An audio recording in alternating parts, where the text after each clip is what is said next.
하나님의 말씀을 봉독해 드리겠습니다. 마태복음 25장 31절부터 40절까지 제가 봉독을 해 드리겠습니다. 마태복음 25장 31절부터 40절까지 봉독해 드립니다. 인자가 자기 영광으로 모든 천사와 함께 올 때에 자기 영광의 보좌에 앉으리니 모든 민족을 그 앞에 모으고 각각 구분하기를 목자가 양과 염소를 구분하는 것 같이 하여 양은 그 오른편에 염소는 왼편에 두리라. 그때의 임금이 그 오른편에 있는 자들에게 이르시되 내 아버지께 복받을 자들이여 나와 창세로부터 너희를 위하여 예비된 나라를 상속받으라. 내가 줄일 때에 너희가 먹을 것을 주었고 목마를 때에 마시게 하였고 나그네 되었을 때에 영접하였고 헐벗었을 때에 옷을 입혔고 병들었을 때에 돌보았고 옥에 갇혔을 때에 와서 보았느니라. 이에 의인들이 대답하여 이르되 주여 우리가 어느 때에 주께서 줄이신 것을 보고 음식을 대접하였으며 목마르신 것을 보고 마시게 하였나이까. 어느 때에 나그네 되신 것을 보고 영접하였으며 헐벗으신 것을 보고 옷 입혔나이까. 어느 때에 병드신 것이나 옥에 갇히신 것을 보고 가서 배웠나이까 하리니 임금이 대답하여 이르시되 내가 진실로 너희에게 이르노니 너희가 여기 내 형제 중에 지극히 작은 자 하나에게 한 것이 곧 내게 한 것이니라 하시고 아멘. 오늘은 양과 염소의 비유라는 제목으로 함께 말씀을 듣겠습니다. 오늘도 하나님께서 예배드린 우리 성도님들을 만나주시고 생명의 말씀을 통해서 풍성한 은혜를 내려주시기를 축원합니다. 먼저 하나님께 기도드리겠습니다. 하나님 아버지, 이 시간에도 저희들의 예배를 받으시며 귀한 말씀 주시니 감사를 드립니다. 이 말씀을 통해서 하나님께서 뜻하시고 우리에게 하시고자 하는 그 말씀이 들려줄 수 있도록 전할 때도 들을 때도 성령님 함께 하시고 도와주시옵소서. 예수님의 이름으로 기도하옵나이다. 아멘. 지난번에 이어서 계속해서 종말에 관한 말씀을 보겠습니다. 왜냐하면 계속해서 종말의 징조들을 보고 있기에 결코 소홀히 할 수 없기 때문입니다. 오늘 읽은 본문의 말씀은 주님께서 재림하실 때 어떤 모습으로 오시는가를 설명해 줍니다. 주님이 재림하실 때는 영광 중에 모든 천사와 함께 오셔서 영광의 보좌에 앉으실 것입니다. 주님의 재림은 초림과는 대조적입니다. 초림 때는 말 구유에서 나셨습니다. 재림 때는 영광의 주님으로 오십니다. 초림 때는 초라하고 주목받지 못하는 가운데 오셨지만 그러나 재림의 주님은 영광 중에 천사와 함께 오셔서 영광의 보좌에 앉으실 것입니다. 재림신앙은 모든 기독교 신앙의 근본입니다. 주님이 다시 오신다는 이 신앙, 그것도 영광스러운 모습으로 다시 오신다는 이 약속은 놀라운 약속의 말씀입니다. 그래서 초대교회 교인들은 마라나타, 아멘 주여 속히 오시옵소서 하면서 주님 오실 날을 손꼽아 기다리면서 주님을 위해 살다가 심지어 순교까지도 기쁘게 당하였습니다. 특별히 오늘 본문의 말씀은 주님이 재림하시는 목적이 무엇인가를 설명해 주고 있습니다. 그것은 바로 주님께서는 만백성을 심판하시기 위해 오신다고 하는 사실입니다. 목자가 양과 염소를 구분하듯이 주님께서는 사람들을 구분하여 심판하실 것입니다. 그러므로 이 말씀은 주님이 이 땅에 다시 오실 때 모든 민족을 심판하실 심판의 주님 앞에서 어떤 심판을 받게 될 것인가 하는 경고의 메시지입니다. 여기에 심판에 대해서 몇 가지 알 수 있는 사실이 있습니다. 첫째로 심판의 주체입니다. 오늘 본문에 보니 심판의 주체는 인자, 다시 말하면 예수님이십니다. 초림 때는 은밀하게 목자들 몇 명만 알도록 오셨지만 재림하실 때는 모든 민족이 알 수 있게 이 땅에 오셔서 직접 심판하시게 될 것입니다. 둘째로 심판의 대상입니다. 심판의 대상은 모든 민족이라고 하였습니다. 모든 민족을 다 불러 모아놓고 심판하실 것입니다. 지금 교회에 나가는 것은 내가 싫으면 안 나가면 그만이지 할 수가 있겠지만은 이 마지막 심판 때에는 열애되는 사람이 한 사람도 없어요. 심판의 대상은 모든 민족이 되는 것입니다. 그리고 세 번째로 심판의 기준입니다. 심판의 기준 내용은 각 사람이 이 땅에서 행한 대로, 다시 말하면 이 땅에서의 삶의 태도에 따라서 행한다고 하였습니다. 넷째로는 심판의 결과인데 46절에 그들은 영벌에 의인들은 영생에 들어가리라 하시니라 라고 말씀한 것처럼 영벌 아니면 영생에 들어가게 될 것입니다. 주님은 조만간 재림하실 것입니다. 그리고 마지막 심판을 하실 텐데 그것을 오늘 본문에서 양과 염소의 비유를 통해서 말씀해 주고 있습니다. 그것을 다시 구체적으로 함께 살펴보면서 하나님의 음성을 들을 수 있기를 원합니다. 첫째로 본문이 말씀하는 것은 마지막 심판 때는 축복 아니면 저주라는 것입니다. 인자가 천사와 함께 올 때 영광의 보좌에 앉으신다고 했습니다. 그리고 하시는 일이 있는데 사람들을 두 무리로 구분하는 것입니다. 본문 32절에 모든 민족을 그 앞에 모으고 각각 구분하기를 목자가 양과 염소를 구분하는 것 같이 하여 말씀한 것처럼 오른편에 있는 자들에게는 복받을 자들로, 왼편에 있는 자들에게는 저주받은 자로 명확히 구분하고 있습니다. 성경에는 회색지대나 중간지대는 없습니다. 믿으면 영생, 믿지 않으면 영벌에 들어가게 되는 것입니다. 그러나 예수님을 믿어 하나님의 백성된 사람들은 영원한 하나님의 나라에 들어가게 될 것입니다. 문제는 사람들은 모든 것을 이루시는 하나님의 말씀에 관심을 두기보다는 자기 중심적으로 듣고 해석하기를 좋아한다는 사실입니다. 그래서 착한 일을 많이 하면 좋은 데 간다 하면서도 실제 내가 얼마나 착한 일을 많이 했는가를 따져보면 자신이 없으니까 죽은 다음에 곧바로 천국과 지옥에 들어가는 것이 아니라 중간 기착지가 있어서 다시 한번 천국에 갈 수 있는 기회를 얻을 수 있다고 말하기도 하는 거예요. 이 중에 대표적인 것이 천주교에서 말하는 연옥설입니다. 그러나 여러분 속지 마시기를 바랍니다. 천주교에서 말하는 연옥은 존재하지 않습니다. 성경에서 단 한마디도 언급한 적이 없는 연옥설을 천주교의 신학자들이 인위적으로 만들어서 사용하고 있는 것입니다. 연옥설이라는 것은 천국과 지옥의 중간지대로 연옥이 있어서 사람이 죽으면 일단 연옥에 들어가 있다가 후손들이 봉사를 잘하고 헌금을 잘하면 천국에 들어가게 된다는 것입니다. 믿음에 따른 구원이 아니라 행위에 따른 구원을 말하는 것입니다. 이것은 성경이 말하는 사실과 얼마나 다른지 모릅니다. 성경 누가복음 16장을 보면 부자와 거지 나사로의 이야기가 나와요. 사람들은 이것을 비유라고 말하는 경우가 있는데 이 부자와 거지 나사로 이야기를 잘 보면요, 비유라는 말이 없습니다. 그래서 성경학자들은 이 말씀은 예수님께서 실제 있는 사실을 신뢰로 들어 말씀하신 것이라고 믿습니다. 부자는 죽자마자 곧바로 지옥불로 들어갔고 나사로는 죽자마자 천사들에게 받들려 천국에 들어갔습니다. 또 누가복음 23장을 보면 예수님께서 십자가에 달리실 때 함께 십자가에 달렸던 행악자 중에 한 사람이 예수여 당신의 나라에 임하실 때에 나를 기억하소서 이렇게 믿음을 고백하니까 예수님께서 오늘 내가 나와 함께 낙원에 있으리라 선언을 하셨습니다. 곧바로 천국에 들어가는 것을 말씀해 주신 것입니다. 사랑하는 성도 여러분, 연옥은 존재하지 않습니다. 중간지대가 없다는 말씀입니다. 오늘이라도 내가 죽으면 예수 믿는 우리들은 주님께서 맞이하여 주시고 주님이 계시는 천국으로 우리를 영접하여 인도해 주실 줄로 믿으시기를 바랍니다. 그 다음에 두 번째로 이 말씀 가운데서 알 수 있는 것은 심판과 이 땅에서의 삶은 아주 밀접한 관계를 가진다는 것입니다.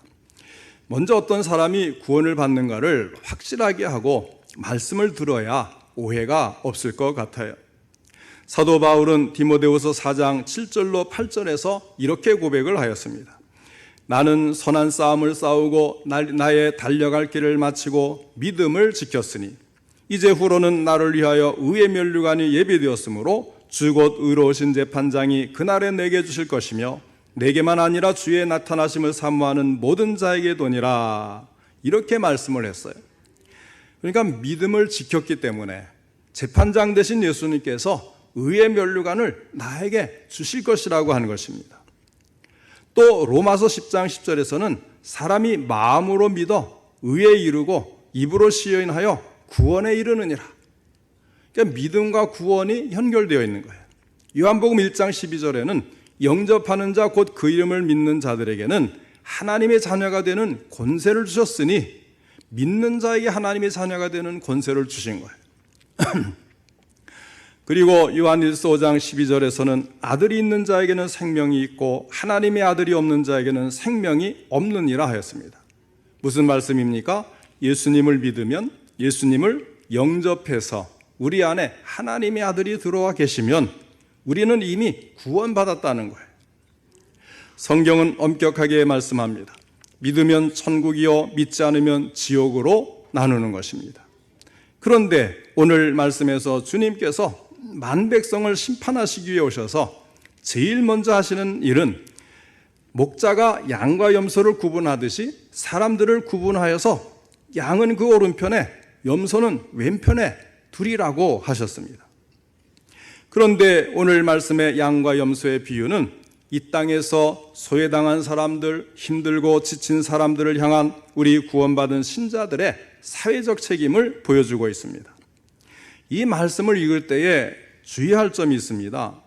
마치 사회적으로 구제하고 착한 일을 하면 구원받고 그렇지 않으면 구원받지 못하는 것처럼 오해하면 안 된다는 거예요.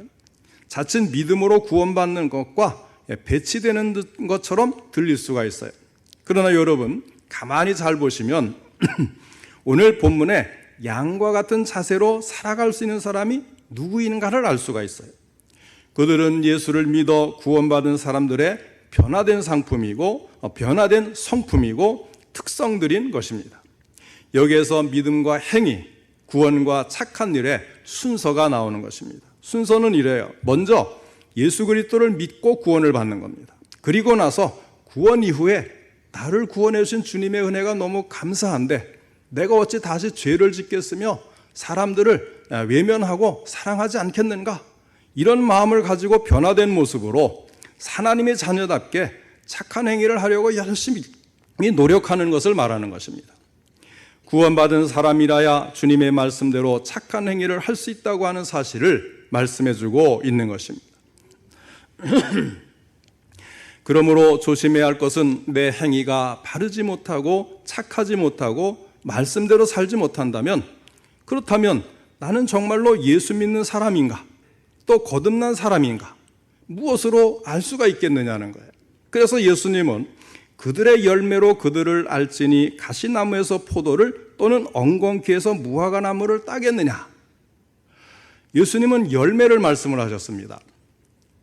무슨 이야기냐면요, 우리가 그 사람을 볼 때 교회 다닌다고 예수 믿는다고 집사님이라고 불림을 받는데, 그럼 그 사람이 진심으로 예수를 믿고 지금 교회 다니는 사람인가?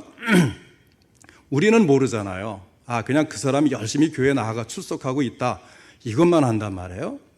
그러면 예수님은 무엇을 말씀하냐면 열매라고 하는 것은 겉으로 보이는 거예요. 속마음은 우리가 모르지만 그 나무가 정말로 사과나무고 영양 상태가 좋다면, 농부가 잘 가꿨다면 이 사과는 반드시 꽃을 피고 열매를 맺어서 탐스러운 사과가 주렁주렁 열릴 거라는 거죠. 그러면 그 사과를 보고 이 사과나무는 건강하구나, 정말 사과나무의 역할을 했구나, 보이는 것이 있다는 거예요.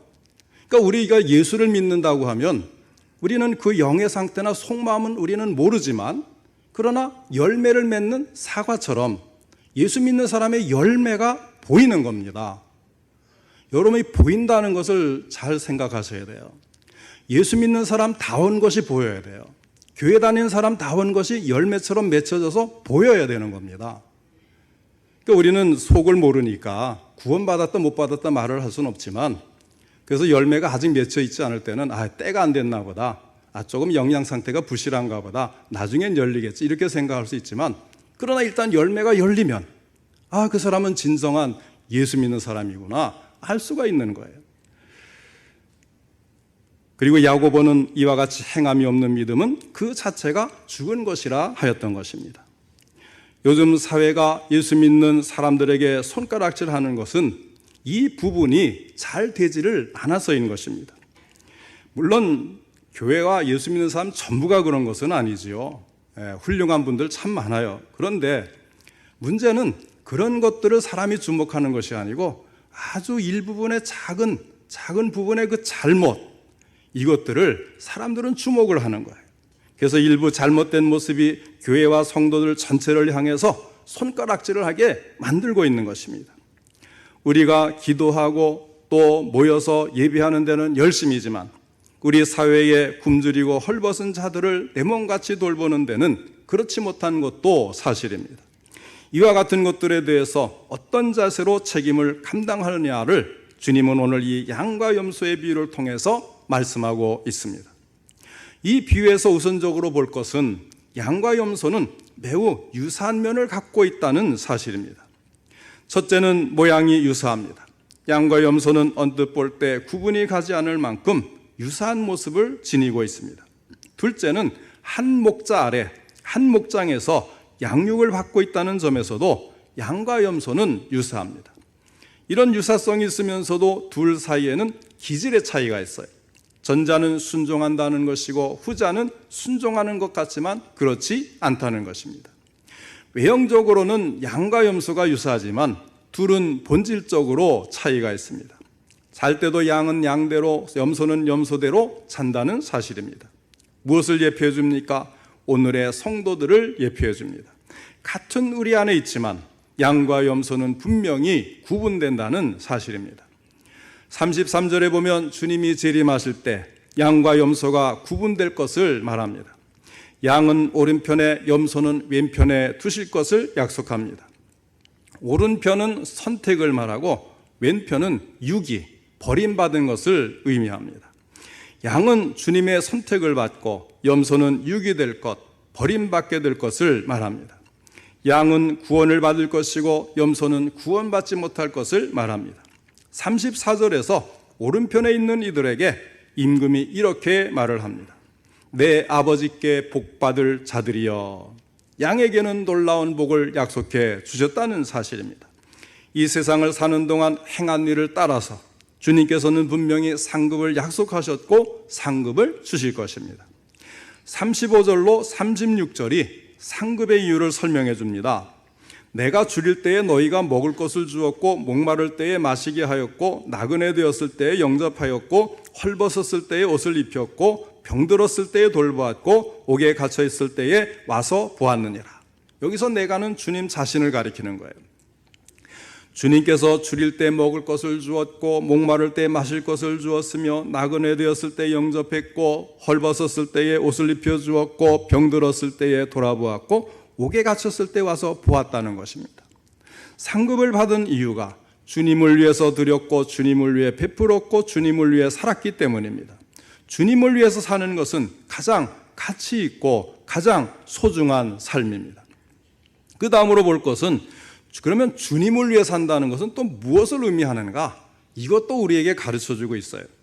첫째는 매우 작은 일부터 주님께 영광을 돌렸다는 것입니다. 내가 줄일 때, 내가 목마를 때, 내가 나그네 되었을 때, 내가 벗었을 때, 내가 병들었을 때, 내가 옥에 갇혔을 때. 자, 여기에 열거된 일은 거창한 것이 아니잖아요. 아주 작은 일입니다. 어떤 면에서는 사적인 것이고 개인사의 작은 부분입니다. 엄청나게 거창한 일을 했기 때문이 아니라 매우 사소한 작은 일에서 주님의 영광을 위해 살았기 때문입니다. 우리 주님은 거창한 것을 원하시는 것이 아니에요. 수백억 원을 들여서 비전센터를 지어야 기뻐하시는 것이 아니라는 것입니다. 작은 일부터 주님의 영광을 위해서 일하는 것을 원하십니다. 헌금을 많이 드려야 주님이 받으시는 것이 아니죠. 과부의 2렙돈을 기뻐하신 주님입니다. 2렙돈은 점심에 빵 2개 사 먹을 우리 돈으로 한 2,000원 정도. 그러니까 억지로 드리는 10만 원보다 기쁨과 감사로 드리는 2,000원을 주님은 기쁘게 흠양하셨다는 사실이에요. 작은 일부터 주님께 영광을 돌려야 합니다. 기독교는 위대한 일이 따로 있는 것이 아니고 작은 일을 충실히 하는 가운데 위대한 결과로 나타나는 것입니다. 둘째는 자신들의 행위를 기억하지 않았다는 사실입니다. 이것은 주님의 영광을 위하는 것과 자신의 영광을 위하는 것, 그 본질적인 차이가 무엇인가를 말해줍니다. 이들은 충분히 정성껏 행하고도 잊어버렸다는 사실입니다.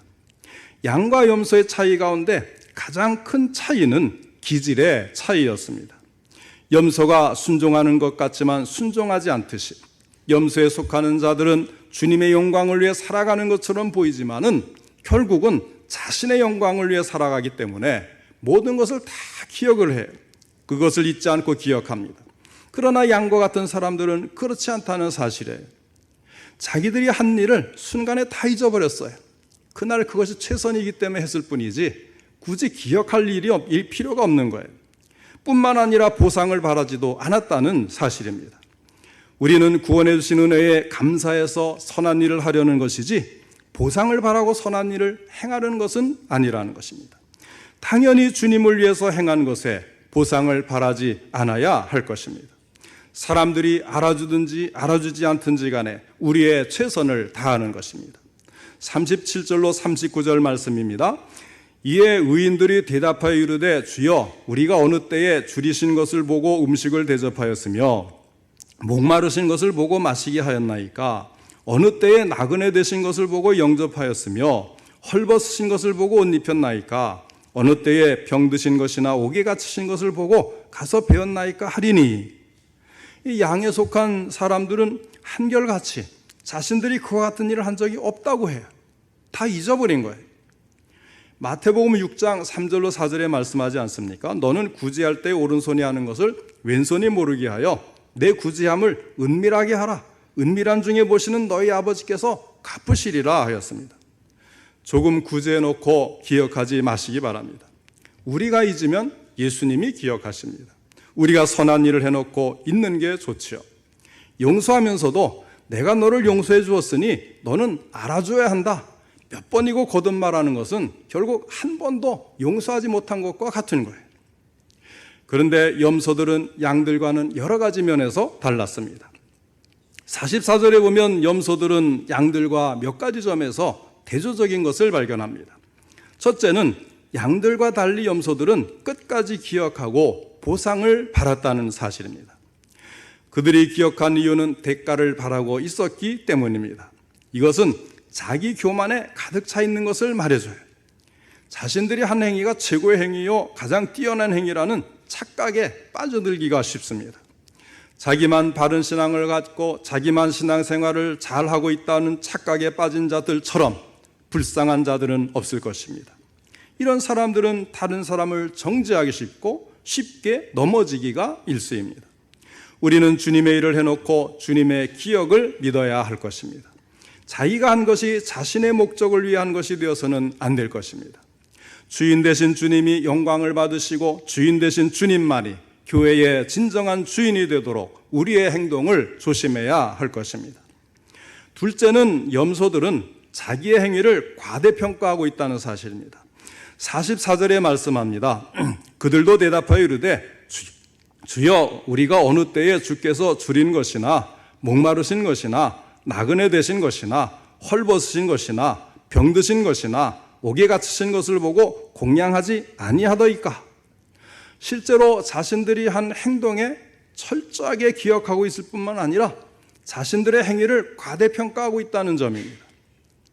우리는 또 한 가지를 양들에게서 발견할 수가 있습니다. 그것은 양으로 분류되는 이들이 주님의 정신을 실천에 옮겼다는 사실입니다. 주님은 양들을 향해서 내 형제 중에 지극히 작은 자 하나에게 한 것이 곧 내게 한 것이라 말씀을 합니다. 형제라는 말과 작은 자라는 말에 우리는 주목할 필요가 있습니다.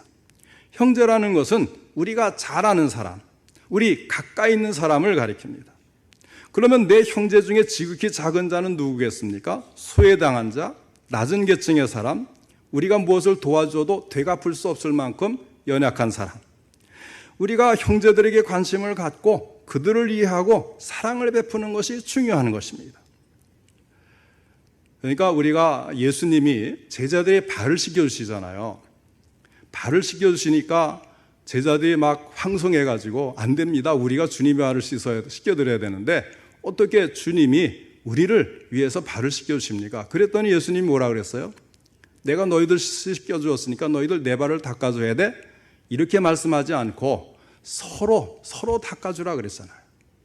그러니까 예수님은, 하나님은 우리가 하나님을 사랑하기 때문에 하나님을 위해 바치는 것들을 또 누구를 통해서도 받으시냐면 우리가 어렵고 힘든 사람, 소외된 사람, 연약한 사람들을 돕는 그것을 통해서 그들에게 한 것이 나에게 한 것이다. 이렇게 주님은 말씀을 하는 거예요. 그러니까 우리가 주님을 위한다고 할 때 이 개념을 항상 염두에 두고 우리가 주님을 위해 일을 해야 될 거예요. 우리 주변에서 그런 사람들 참 많지 않습니까? 그래도 요즘에는 옛날보다는 좀 나아진 것이 국가의 이 복지 시스템이 옛날보다 많이 갖추어졌어요. 그래서 사실 교회가 참 예전에는 정말 해야 될 일들, 많은 것들을 이제 정부가 하고 또 이제 면단이나 또는 이제 뭐 구청이나 이런 데서도 또 이제 뭐 많이 봉사자들이 나와서 하기 때문에 교회가 할 일들이 많이 줄어든 것은 사실이지만 그럼에도 불구하고 우리가 할 수 있는 대로 우리는 최대한 봉사하고 섬기는 일을 잘 해야 된다 하는 것입니다. 더군다나 가까이 있고 우리를 찾아오는 사람들을 외면해서는 안 될 것입니다. 예수님께서는 이들을 위해 한 일이 곧 나에게 한 일이라고 말씀을 하고 있습니다. 사랑하는 성도 여러분, 우리가 누구에게 행하든지 진정한 사랑으로 대하면 그것이 바로 예수님께 행한 것이라고 지금 예수님은 말씀하고 계신 것입니다. 주님 오실 때는 모든 것이 정확하게 평가를 받을 것입니다.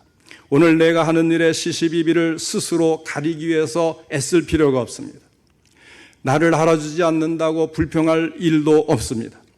그날에 가장 큰 칭찬을 받을 사람은 아마도 주변의 눈치를 개의치 아니하고 묵묵히 주님께서 원하시고 기뻐하시는 일을 찾아 행한 사람들이 되지 않겠습니까? 자신을 돌아보며 곰곰이 생각해 보시기 바랍니다. 나는 지금 양과 같은 삶을 살고 있는가? 아니면 염소와 같은 삶을 살고 있는가? 주님 다시 오실 때 우리 성도님들은 꼭 양과 같은 삶으로 인정받고 오른편에 두는 복을 받으시기를 주님의 이름으로 축원합니다.